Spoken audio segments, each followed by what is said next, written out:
Abdullah bin Salam berkata, sesungguhnya Allah Subhanahu wa ta'ala apabila menciptakan seluruh makhluk, lalu mereka berdiri di atas kaki-kaki mereka, mereka mendongakkan kepala mereka ke arah langit sambil berkata, wahai Tuhan, engkau berpihak kepada siapa? Allah Subhanahu wa ta'ala menjawab, aku berpihak kepada orang-orang yang dizalimi sehingga haknya diberikan kepadanya.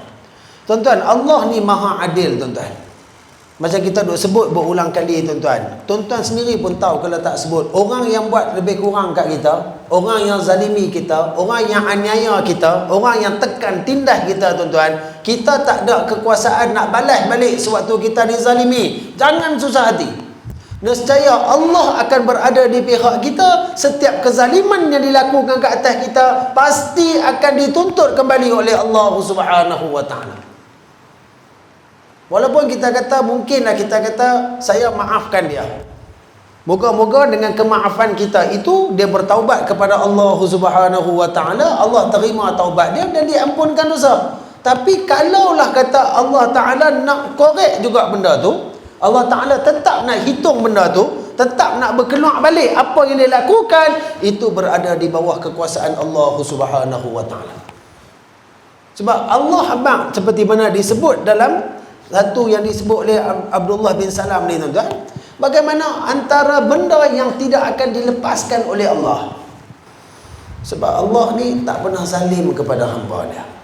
Maha kasih sayang Allah kepada hamba dia. Kita tahu, tuan-tuan, kita dah pernah belajar bab taubat deh. Macam mana kita buat dosa bergunung-gunung, berlaut-laut, tinggi-tinggi mana pun dosa kita, tuan-tuan. Sekali kita istighfar, astaghfirullahalazim, ya Allah ampunkan aku, ya Allah aku tersesat jauh, keluar pula air mata penyesalan, kita sedar kita silap selama ni, tuan-tuan. Allah hapuskan seluruh dosa kita.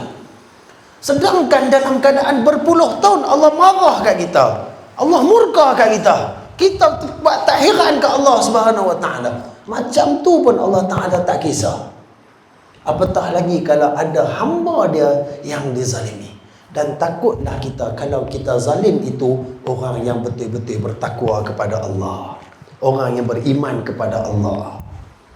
Kita duk kata kat ulama, kita duk kata dekat orang alim, kita duk kata kat tok-tok guru, orang duk kutuk maki mufti, orang-orang yang ada ilmu ni, tuan-tuan, jangan buat main. Sedangkan kita, kalau kita ambil contoh mudah, tuan-tuan, kita menzalimi orang yang tak beriman kepada Allah, kan? Kita nampak orang tu bukan Islam, kita buat lebih kurang kat dia, kita curi harta dia, kita perkena dia, kita tindas dia. Sebab apa? Kita kata dia bukan Islam. Walaupun dia tak beriman kepada Allah, hak dia sebagai makhluk, Allah akan berada di pihak dia untuk diadili.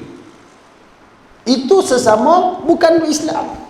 Apatah lagi orang yang kita aniaya, kita zalim, kita kata kutuk tu orang Islam yang ada ilmu, yang berpengetahuan, yang disayangi Allah.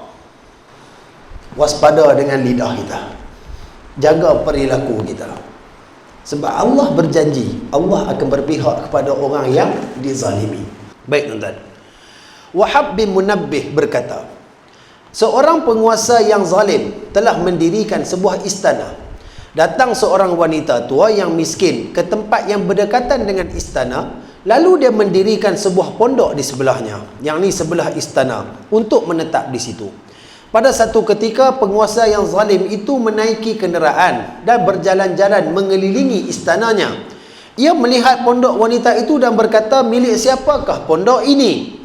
Ada yang menjawab, milik seorang wanita miskin untuk menetap di situ. Kemudian penguasa itu menyuruh orang merobohkan pondoknya. Ketika wanita tua itu datang dan melihat pondoknya telah roboh, lalu ia bertanya, siapakah yang telah merobohkan pondokku? Seseorang menjawab, raja itu. Dia melihatnya lalu merobohkannya. Maka wanita tua itu mendongakkan kepalanya ke langit sambil berkata, wahai Tuhanku, jika saya tidak ada, di manakah engkau? Lalu Allah memerintahkan Jibril untuk membalikkan istana penguasa tadi serta orang yang ada di dalamnya. Maka Jibril pun melaksanakannya. Satu cerita yang didatangkan kepada kita, bagaimana doa orang-orang zalim tidak ditolak oleh Allah Subhanahu wa ta'ala. Kita bukan nak tengok pada cerita kezaliman yang berlaku, tapi kita nak ambil apa kesan kalau kita melakukan kezaliman. Kezaliman bukan hanya sekadar manusia dengan manusia. Kita jaga manusia, kita jaga elok-elok, tapi main dengan binatang dan tumbuhan kita buat lebih kurang. Jumpa kucing kita sepak, jumpa anjing duk lalu ambil batu baling. Tuan-tuan, semua itu akan dikira oleh Allah Subhanahu wa taala. Saya sebut ayat bulan lepas, tuan-tuan pun hafal kan? Wa may ya'mal mithqala dzarrah khairan yarah wa may ya'mal mithqala dzarrah syarran yarah. Sebaik mana kebaikan yang kita buat walaupun kecil, Allah Ta'ala kira sebesar mana pun, seburuk mana pun amal kejahatan yang kita lakukan walaupun kecil akan dinilai oleh Allah Subhanahu wa taala. Dalam kes ni tuan-tuan, kita boleh nampak doa orang zalim, kita takut benda tu akan kena cash kat kita.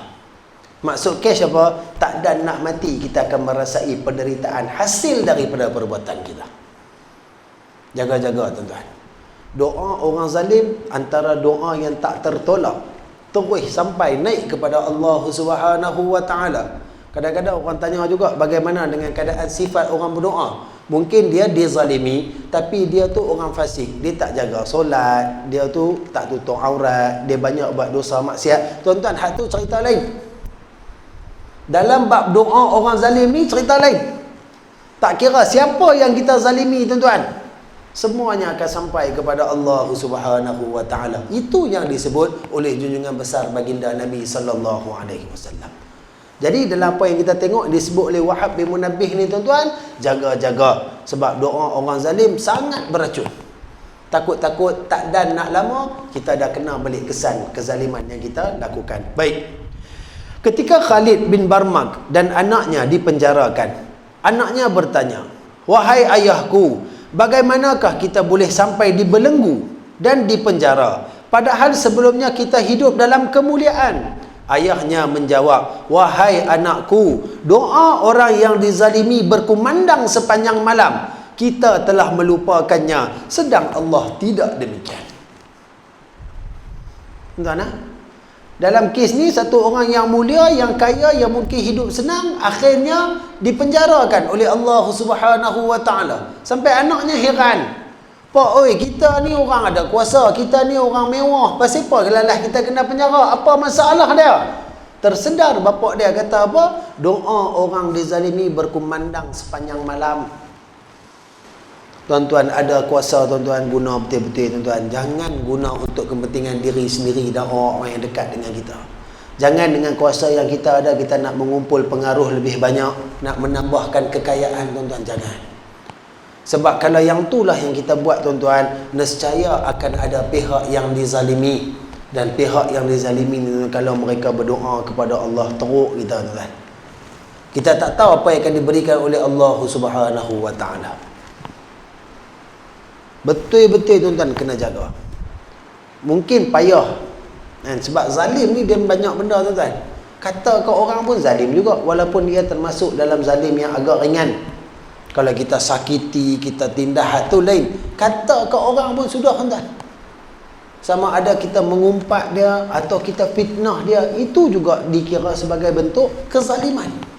Yang mana pasti sudah ada penilaian yang akan diberikan sebagai balasan buruk oleh Allah Subhanahu wa taala. Dalam meniti usia, dalam menunggu saja untuk kita kembali ke pangkuan Allah, untuk disemadikan di barzah tuan-tuan, kenapa kita perlu ada lagi sifat-sifat yang macam ni? Kenapa kita nak cari pasai dengan Allah Subhanahu wa taala? Senang cakap, orang yang zalim ni tuan-tuan, dia cari pasai dengan Allah. Mungkin kita nampak, oi, dia ni walaupun macam tu dia zalim, tapi lalas macam tu tak nampak susah, tak nampak apa, mati lebih lagu tu. Tuan-tuan, mungkin Allah tahan seksaan dia di dunia. Di barzah siapa tahu. Di akhirat confirm akan kena. Sampai diletakkan salah satu daripada 70 dosa besar apabila kita melakukan kezaliman kepada orang. Sebab itulah benda yang dibawa oleh baginda Nabi SAW dalam pelbagai bentuk. Baginda cuba tunjuk kat kita bagaimana Nabi dizalimi, bagaimana Nabi ditekan, bagaimana Nabi ditindas, bagaimana Nabi sampai kena keluar daripada Mekah. Dia buat macam-macam kat Nabi SAW. Apa kezaliman yang Nabi balas balik di atas kezaliman yang Nabi kena? Tak ada satu pun. Peristiwa di Taif sampai Allah utus malaikat mai jumpa Nabi sallallahu alaihi wasallam. Nabi cuma perlu bagi tahu saja. Bagi tahu kat malaikat ni, depa ni buat kat aku macam ni tadi, ni hang balas balik kat depa. Nabi cukup bagi tahu macam tu, Nabi tak balas. Fathu Makkah, Nabi tak balas.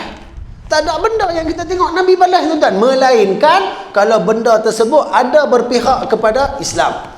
Ada hak-hak yang Nabi nak tuntut daripada benda yang dihalalkan, dibolehkan. Itu kita nampak daripada apa yang dilakukan oleh Nabi SAW. Dalam bentuk kezaliman, cuba senaraikan satu kezaliman yang dilakukan oleh baginda Nabi SAW. Kalau siapa-siapa boleh tunjukkan, tak ada.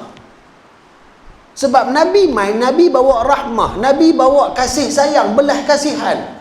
Kalau kata ada sifat zalim yang ditunjuk oleh Nabi, ia bertentangan dengan rahmah. Dia bertentangan dengan kasih sayang, tak sama dengan belas kasihan. Cukup banyak contoh yang ditunjukkan oleh Nabi SAW. Tapi tak banyak dari kalangan umat kita di akhir zaman, termasuk diri saya yang teruk ni tuan-tuan, yang kita boleh tiru daripada bagaimana sabarnya Nabi SAW. Betapa tabahnya kehidupan baginda Nabi SAW. Nabi adalah role model kita, tuan-tuan. Kan? Nabi adalah contoh yang paling dekat yang boleh kita ikut. Bukan kita tak kenal Nabi, kita belajar tentang syama'il, kita belajar tentang sirah, kita baca tentang salah-silah perjalanan hidup baginda Nabi SAW. Kita tahu semua benda tu. Tapi kadang-kadang kita tak mau ikut, kita terus menerus melakukan kezaliman. Yang tu yang akan menyebabkan kita susah nanti, tuan-tuan. Jadi benda ni kita kena muhasabah. Lama mana kita nak duduk dalam keadaan macam ni? Lama mana kita nak dibenci oleh makhluk? Lama mana kita nak dimurkai oleh Allah Subhanahu wa ta'ala? Lama mana? Kehidupan, tuan-tuan, kehidupan kita terlalu singkat untuk kita nak buat benda-benda yang buruk macam ni. Terlalu singkat, tuan-tuan. Nak buat baik pun tak tahu mana. Dengan keadaan sekarang ni, dengan umur kita yang dah memang tak lama. Tak kira lah tuan-tuan yang dah tua, saya yang orang kata sedang-sedang, anak-anak kita yang masih muda, semua hidup dah tak lama, umur tak panjang dah. Semua duk tunggu nak sampai perakhiran saja, tuan-tuan. Maka bila kita sedar, oh dulu ni aku pernah buat zalim kat orang-orang ni, aku pernah tindas dia ni, aku pernah ambil duit dia ni, aku pernah apa saja yang kita pernah buat kat orang, tuan-tuan. Contoh hutang tak bayar ke apa ke, tuan-tuan. Lagi mana kita tahu orang tu masih ada, tuan-tuan. Berusahalah untuk jumpa dia, dapatkan kemaafan dia, settle elok, mohon ampun dengan Allah Subhanahu wa ta'ala. Kalau tidak, tuan-tuan, kita tak tenang di akhirat nanti. Allah takkan lepaskan kita.